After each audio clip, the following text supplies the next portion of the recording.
Welcome to the Heart Rate Variability Podcast. Each week we talk about heart rate variability and how it can be used to improve your overall health and wellness. Please consider the information in this podcast for your informational use and not medical advice. Please see your medical provider to apply any of the strategies outlined in this episode. Heart Rate Variability Podcast is a production of Optimal LLC and Optimal HRV. Check us out at optimalhrv.com. Please enjoy the show. Welcome, friends, to the Heart Rate Variability Podcast. I am Matt, back into our series with Dave and Ina on the heartbeat of business. So we have now hit chapter 6. We're working our way through the book, job resources and leadership. And to me, what I really would like to expand on with this episode with Ina and Dave is really just looking at how we help regulate the stress response of each other. So there's so much research out there on the power of social networks. We use in psychology the concept of co-regulation, basically to describe how if I'm with somebody I trust, that, I have this sense of safety and trust, and that really we know helps to regulate the stress response. So clinically, if I'm working with somebody with a history of trauma, we know that leads to a dysregulated stress response for a lot of people, especially those that might get the diagnosis of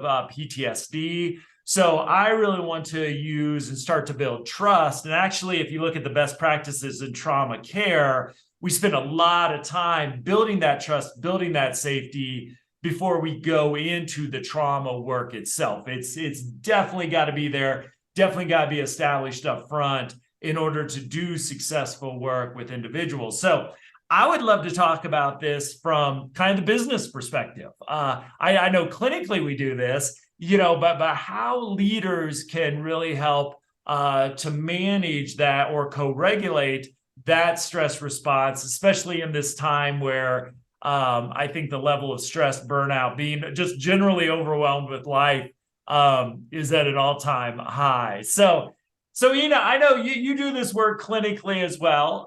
You also work with a lot of high performers who maybe pull themselves up by their bootstrap, folks, but also experience a lot of stress too. And so I wonder, with your work in heart rate variability, thinking of being like the other Dave and I, really obsessed with this idea of measuring the stress response, helping to build resiliency. When you think about the leader's role, when we talk about group health, team health, organizational health, I just would love to get your some initial thoughts on this topic. Absolutely. I think one thing that is not always top of mind, and I think is incredibly important when it comes to thinking about leadership, is how important it is for the team when the leader is well regulated. Mm-hmm. Because, if a leader is dysregulated, it doesn't matter how cohesive, well, it might, but it doesn't matter as much how cohesive the team is and how smart people are and how well trained and educated. If the leader is dysregulated, the team dynamics seem to fall apart. Obviously, heart variability is an incredibly great indicator of self-regulation, and it's a good clue for the leader. How am I doing today? What do I need to watch out for? If their heart variability is lower than typical that morning, maybe it's a signal for, if I'm interacting with my team members, I just need to kind of hold this in the back of my mind. I might be a little more reactive. I might have a little less patience. I might have a little less empathy. Right, that's another piece that people don't always think about. When we think about self-regulation, we tend to think reactivity or, keeping our emotions regulated, et cetera. But we don't think about compassion and empathy. And a dysregulated nervous system is going to have a much harder time experiencing empathy and particularly compassion, which is incredibly important in a team, in a work environment from a leader. And if the leader is not very well regulated, its compassion is kind of falls to the background, right? It becomes not the first thing that the nervous system is going to put its resources towards. And it would require some conscious attention and some conscious awareness that today may be the day where this may be a little bit harder. I need to pay attention to it. Yeah, I think it's such a great point. We also talk in the chapter about that emotional symmetry.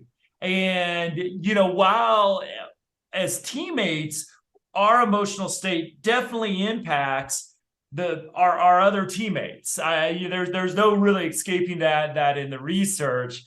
And then there's that role of leader. And I think this kind of scares some people. I think, in my field where we're all revolutionaries, we kind of don't want to acknowledge leadership is important until you don't have a good one. But the importance of a leader, a coach, a manager, there's just that. One of my favorite studies on this is where people's eyes are during a meeting. And I believe it's around 70% of the time, they're looking at the leader or manager, even if the leader and manager is not the one speaking. Because we're looking, what we interpret this as, we're looking to the leader of how we should respond. And so there's like this formal power in leadership, and then there is informal power in leadership, which I think we don't acknowledge enough. Dave, I want to come to you. You're a leader in multiple roles, with your clinics, as a professor. I hear some students might be dysregulated right now, and obviously there's stress inherent to being a student, achieving, those perfectionists out there, like some of us on this Zoom. But I just kind of wanted to see how you look at this idea of leadership, and especially how it relates to social emotional health. Yeah. So, as you guys were talking there, it made me think, you can see this so clearly in a classroom setting, for example, or in or in a speaker talking to an audience. What is that person bringing to that class, to that audience that they're speaking to, and how is this in turn impacting everybody else in the room? So I'm sure that you've all seen speeches, or been to a conference where everybody is falling asleep in the audience, right? And we've all been to the conference where the speaker is all full of energy and everybody's paying attention, everybody's happy, everybody's feeling good, having a great time. And that is all a result of the speaker's energy or the teacher's energy. And obviously a leader role is the exact same thing there. But I can see that very clearly. I know that if my class, for example, is starting to feel that energy drain, feel that energy drop, that I need to pick up my energy, that I need to reflect that happy, positive, really lead the way with that. And you can see that, of course, when you're talking at a conference or whatever it may be as well. But what we want to do, as well, is when people are feeling overwhelmed, when I'm seeing that this is way too much, that I can bond with them, and I can relate to them, and I can connect, and actually, you would be very proud. I had a student who was very, very overwhelmed, and we were able to connect on a more personal level and talk about why this was why we could do something more impactful, how we could view the subject a little bit differently, how they could help regulate their nervous system. And again, bringing that trust, showing them that I'm a real person, showing them that actual human connection. And you have a student who comes away, with a very high B on his test, rather than failing due to his test anxiety. But this is just one example of that. Okay, you know what, I took it down and I regulated, I showed the student how he could regulate. I showed that even though I may be the leader, I'm a real person. I'm a trusting person. Those kinds of things. So all right, there's a lot of ways to impact, and then you see that with coaches and players and whatever else it may be, right? Yeah, and it leads us to that you beautifully set up kind of to transition into the idea of, to me, trust and psychological safety go hand in hand. And I know if you're not familiar with the work on psychological safety, really that I see it as a comfort level that I feel safe, like I can take risks. So there's a social safety aspect to this. I know I'm not going to be asked to violate my values. So you can bring moral safety in there, avoiding kind of moral injury, because I know we're all kind of have shared values along this, but I really feel like I can be me in some ways, without getting, if I act within the norms, hurt, however that might be. So when I think about psychological safety and trust, the one word that pops into my head is oxytocin. It is my favorite chemical in our body. I think it's been so much of my career, whether I knew it or not. When you think about trust, when you think about safety, there's this little chemical that gets released, often called the bonding chemical, that I know is so important in emotional regulation. And so, Ina, let me go back to you. Is like this idea of trust and safety, because oftentimes I think when we talk about heart rate variability, it's sort of what's going on under your skin. And it's pretty easy, even though I think in this podcast we've done a good job avoiding it, to just think about, okay, there's one system we're looking at, and that is what's going on underneath the person's skin. So I would love to get your thoughts, both trust, safety. If you want to throw any thinking you have about oxytocin in there as well, I always like to nerd out about my favorite chemical. I am a big fan of oxytocin as well. And here's one thing that I didn't know about oxytocin until, well, fairly recently, as I was kind of diving into this a few years ago. Oxytocin is a stress hormone. Right. So, yeah. Right. I If did you not can know explain that, I would love to get a great explanation. Yeah. Well, this is, I'm not an expert on oxytocin. Well, we should get Sue Carter on the podcast to talk about it, because she is. But, if you think about oxytocin, the fact that it's a stress hormone, it's, what it tells me is that we are designed to connect with other people at times of stress. We have this physiological foundation for connection, for seeking out other people to help us get through stressful situations. It's evolutionarily, biologically built into us. So let's use it, right? Yeah. And with the caveat that the trust and the safety have to be built initially in order for us to feel comfortable enough to reach out to these other people. But then knowing that there is somebody in our corner, and with a little oxytocin thrown in at times of stress, we're going to be much more likely to reach out. Like, the student that you were just talking about, Dave, right? You have a solid foundation and trust. The student knows that you are there for them. And they reached out when they were completely overwhelmed and stressed out. And that was that oxytocin strength and connection. And you came at it from the perspective of trust and safety and co-regulation. And the fact that you were regulated at the time of that interaction, I imagine helped the student quite a lot in getting into a more regulated state and becoming successful. So it's pretty amazing to me how all of this is so interconnected. We can start talking about one thing and gonna end up coming back to what we always talk about.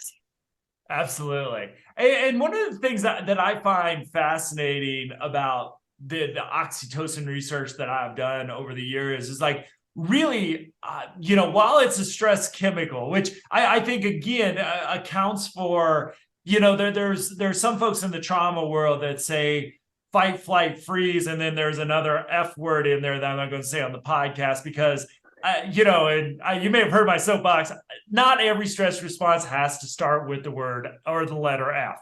But basically, it's a relational, right? It's reaching out to other people is really an inherent, and I almost think it probably comes slightly before the fully sympathetic fight or flight response, that reaching out to somebody if I feel safe and trust, like Dave, probably your student might be ready just to run out of the room, but isn't going to drop out of your class because you help provide that emotional regulation. I love that idea of that connection between how oxytocin helps to, if I think about the window of tolerance and that ventral vagal nerve, really helps to open up that cognitive capacity, bringing that executive functioning on board. So Dave, I just kind of, any thoughts to add to this on my good friend oxytocin?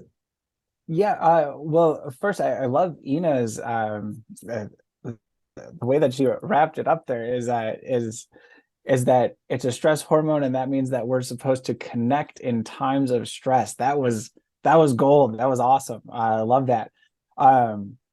But yeah, I'm a bit of a fiend, I suppose, myself in that regard, because I'm a professional hugger. That's what I do for a living.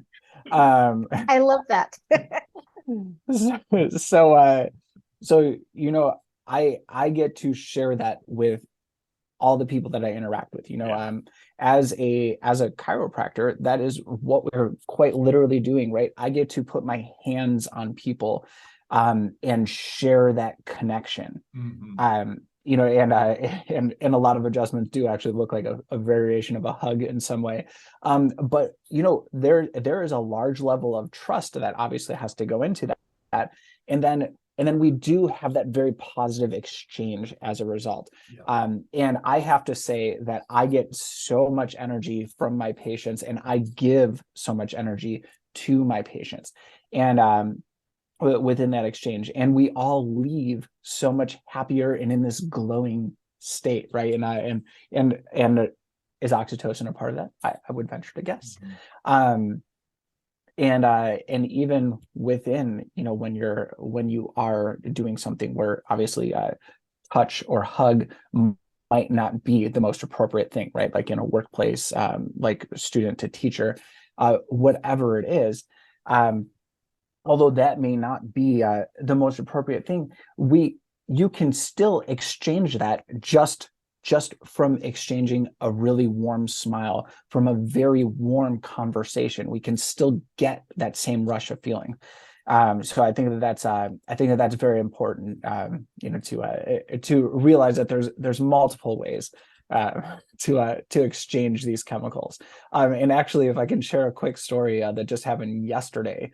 I have all these great examples now. I was at Costco, one of my favorite places to go. And there was this elderly lady whose car had broken down, and she asked if I could help jump her car for her. And I did, and she was very, very scared to get into her car to start it, because the cables were all hooked up and whatnot.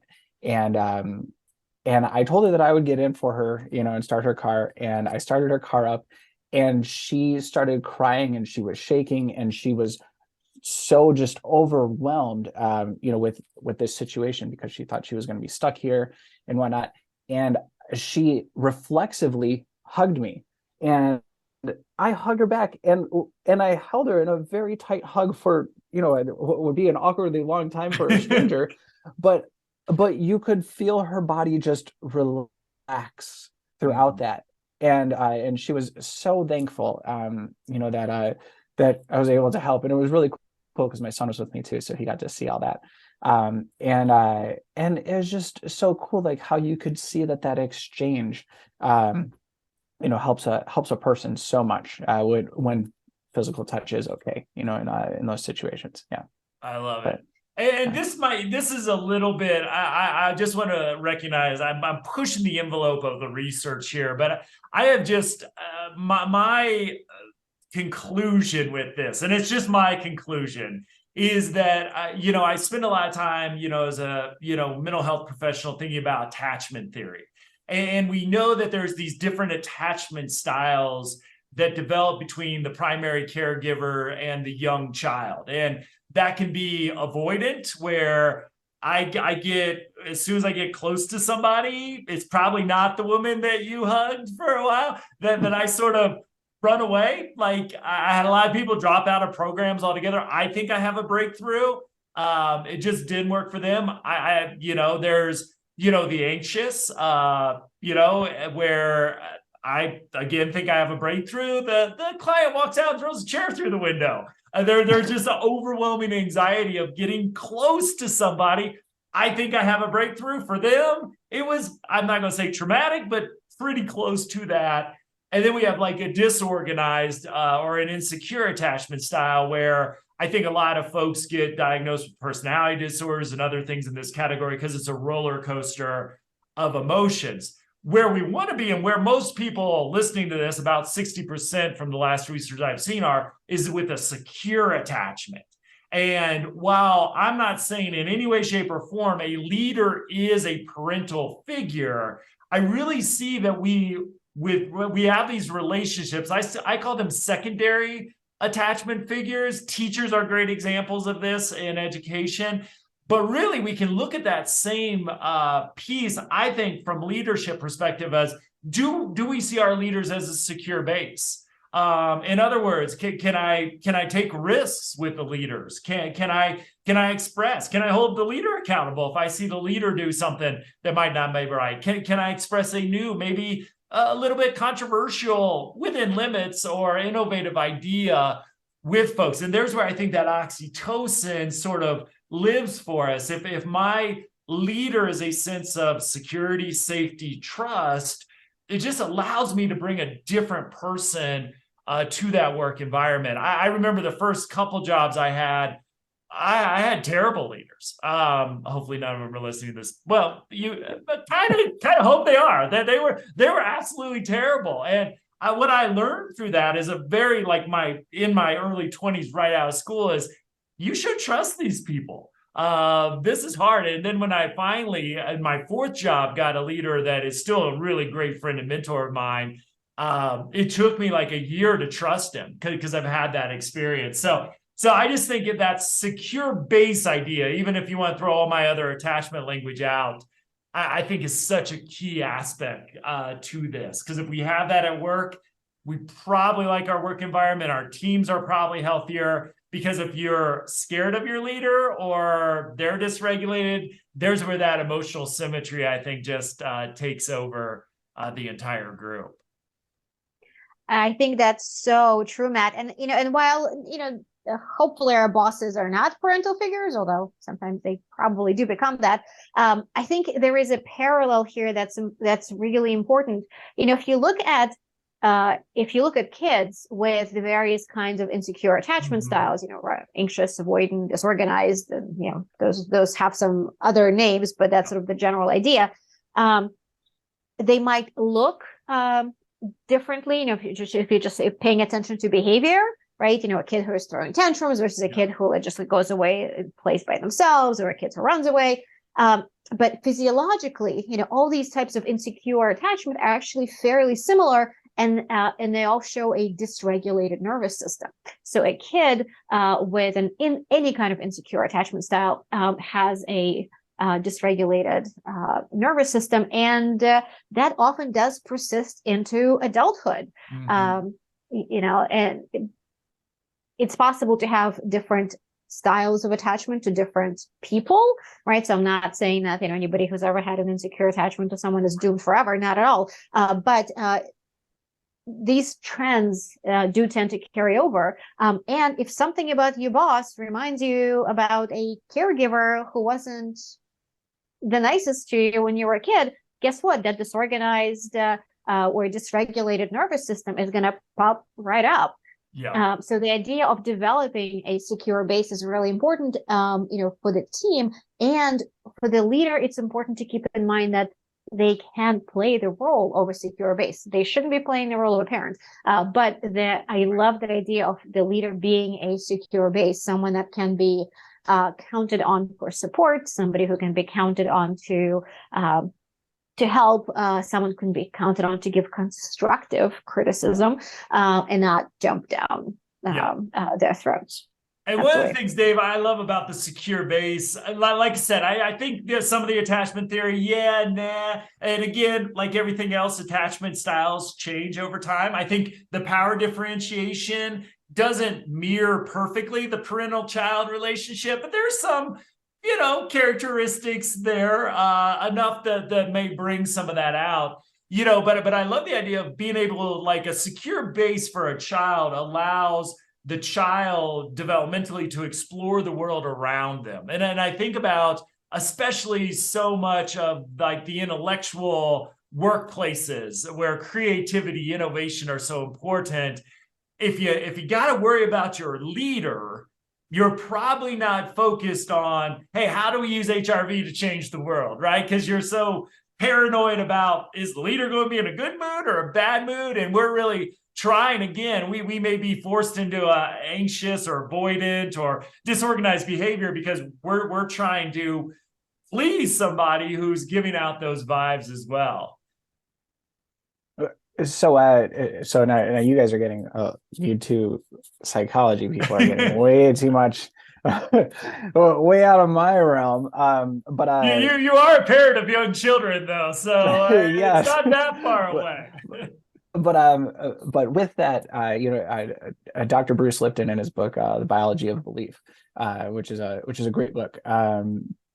He talks a little bit about a good foundation, right, and how this influences you as well, and I love that, and it is true. Like what he says in there is that a child who grows up with a very secure, loving relationship, with a great foundation with their parents, is always going to feel more comfortable taking risks, is always going to feel more comfortable going out into the world and exploring new ventures because they know that they have this to fall back on, right?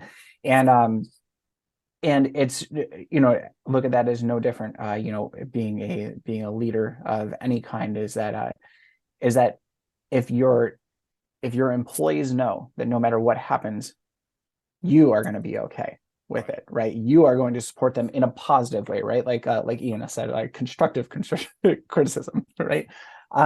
That just makes people so much more confident to go out and take a risk that they've obviously evaluated to be worthwhile. So yeah, I think that's a very important piece of the puzzle to be looking at. Yep. It really goes back to the previous chapter to me for mindfulness, biofeedback, is I really look at mindfulness. One, as a leader, it needs to be a practice that they do. But I like to look at it. It's one of those traits of leadership that I think all great leaders embody, is like Dave, just like you said, how am I, when things get stormy, if the leader gets dysregulated, bye-bye, right? It's not, you're not going to have a good outcome. So that the leader has to have, and working in healthcare, social service, like these highly burned out pieces. Education is a great example. If the teacher gets dysregulated, look at that classroom. It is a mess. So it just puts that extra emphasis. I say, why do you get paid more as a leader? To keep that emotional regulation within the storm that hits every organization from time to time, if not on a daily basis. One of the things I'd like to do, and we're recording this right at I think it'll be published towards the end, but right around when March Madness is about ready to take over my life, at least for the next few weekends.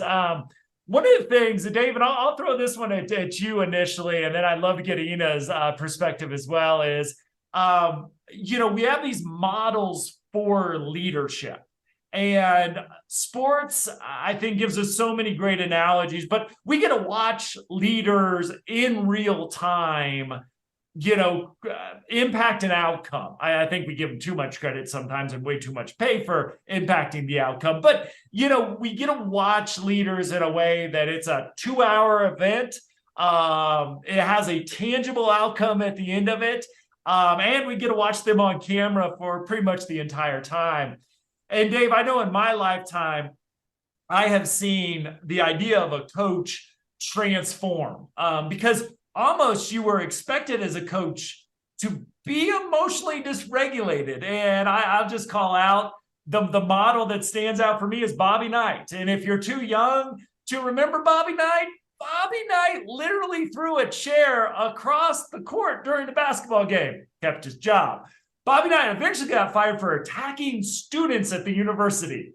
Look it up. And he was my hero growing up. He was the role model. My father, unfortunately, based his model on that because success happened in there. And so, Dave, I kind of wonder, I know you're a little younger than I am, and haven't been involved in sports. Just kind of like, as you work with athletes, you work with maybe teams, like where do you see this sort of impacting this from? Used to be, you think about the coach or the drill sergeant, really on people, just I'm going to get you to be motivated by yelling at you. And I just kind of love to see with your involvement in sports over the years, kind of how you've seen that change and evolve.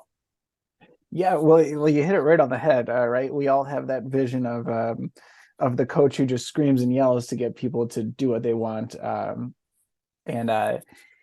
we find that that's maybe not the best, right? And I grew up doing quote unquote rough sports like hockey, where and I played at a pretty high level where our coach would literally shoot pucks at us if we misbehaved in practice, so so a little different, but yes, that's one way to make your athletes do what you want, or to follow the leader. But we see that it's much more effective when you use things like positive reinforcement. Yeah.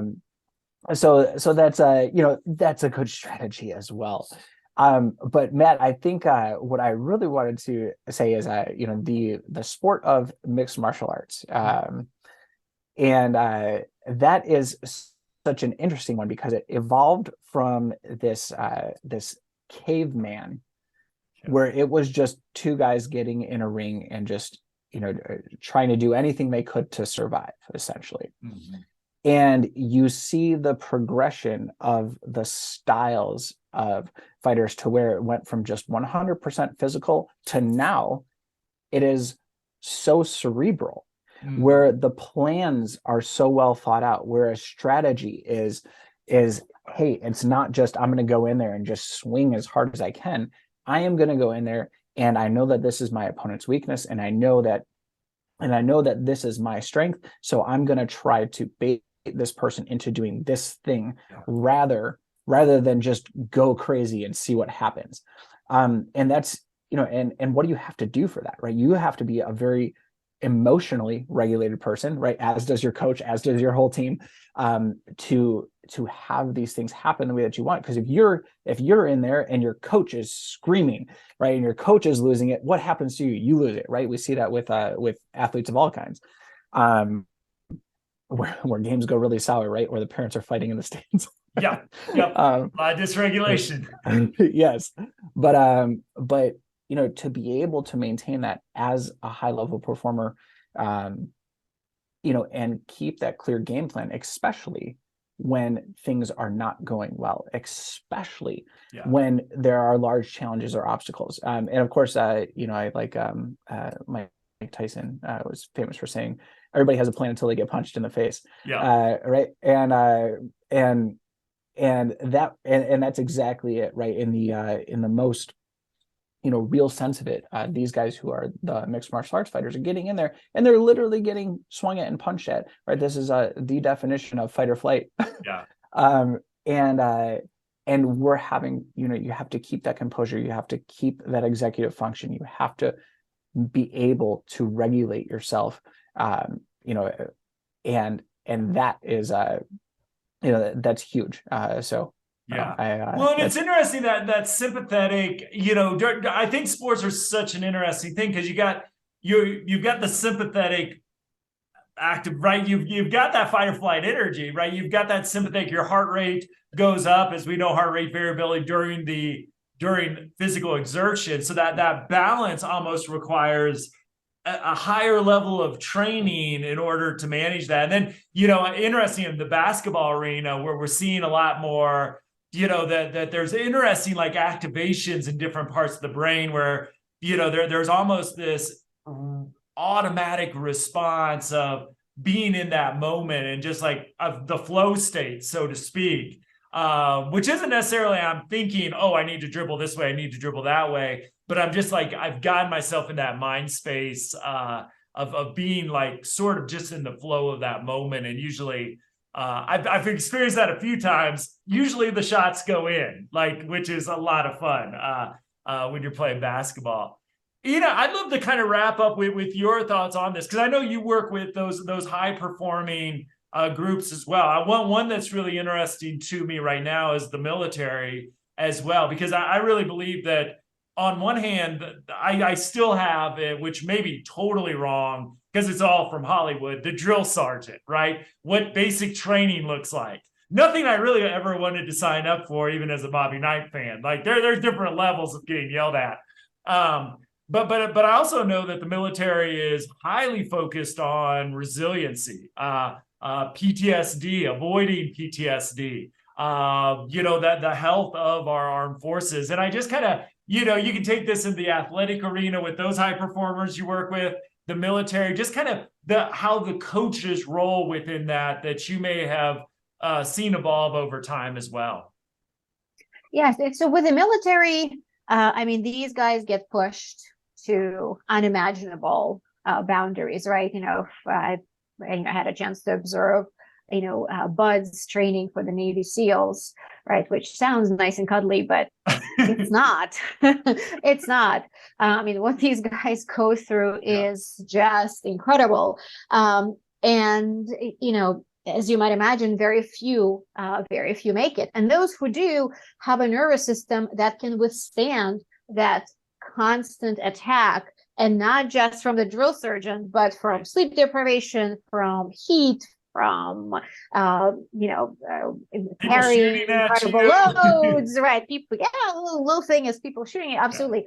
So their nervous systems are kind of predisposed to being able to handle that, which is not to say that there isn't anything we could do to help them, but absolutely can. And, heart variability biofeedback, mindfulness is now becoming more a part of the work for these elite forces in order to support that incredible load on their nervous systems. Their nervous systems are incredibly talented to begin with, if we could use that word, but they could still use a lot of support. And then I think with athletes, there is a much greater shift towards the importance of, being nice, for lack of a better word. All my kids have been involved in sports in one way or another. My daughter is a pretty highly performing rhythmic gymnast, and the difference that I see, between different coaching styles is really incredible. So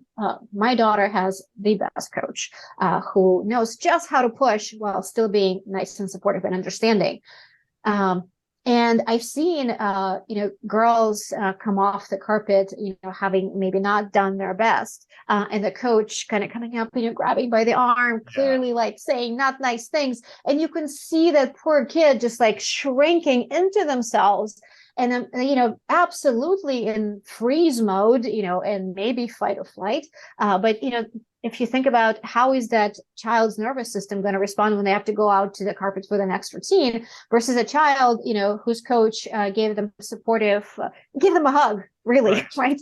Just a big comforting hug instead of a few supportive words. Which one of these children is going to be more likely to do better on their next routine? So just pure physiology, if you think about it, yes, you can scare somebody into doing what you want them to do. And some people end up doing well because their nervous systems are biologically predisposed to being able to withstand that. Right. But that's not helping. That is definitely not helping. You can use that biologically talented nervous system with extra, by giving it extra support, and to really helping that athlete blossom. Or you can undermine it with horror stories about some of the coaches out there. Yeah, like it's like I know I didn't do great. Yelling at me, probably not the best way. And I'll bring this kind of back to business to kind of start to wrap us up here. But I love, and I believe it was Jim Collins, though I think I learned everything in business from Jim Collins because his books have been so powerful for me in my development. But he talks, I believe it's him.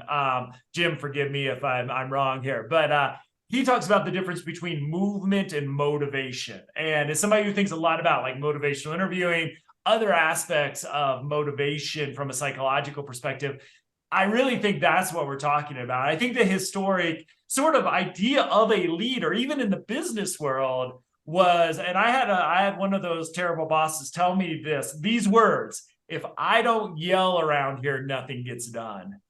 And I'm like, boy, did I sign that HR paperwork yet? Because this is not this. I really needed the job at the time, or I would have walked right out at that moment. And if it was this job market, that would have been my first and last day. But there's this concept of like that sort of mentality, and it just doesn't work. You can't show me any statistics that style of leadership leads to this great result. And I think you see that in basketball so much, is that, again, because it's so visual there, is, they're on basically right next to the court, is now you've got somebody more in a supportive role. This used to be, I think it's just coaching now, but a player-centered coach versus one that just like to yell for their own voice, I guess. But, it's really cool to see like this now shifting in the business world where, yeah, we're going to have those high peaks of performance, but most of the time we want to have that strong ventral vagal break. I would say all the time in the business world, we want that. Again, we want that energy. We want that motivation to come in intrinsically, but we're really looking at that from that supportive perspective where we get the oxytocin, we can get the dopamine, serotonin, all that good stuff associated with motivation. So any final words here? I've loved this discussion. All right. Well, as always, you can find show notes. You can download the Heartbeat of Business book for free at optimalhrb.com. Feel free to reach out to us at any time. We love to get your questions, interactions. Thank you for joining us in this series. So next week, we will hit chapter 7, where we talk about eustress. So not all stress is bad stress. So talk about how, if positioned right, that stress can actually become a motivator for high performance. So Ina, Dave, thank you so very much. I always love these discussions, and we'll see everybody next week.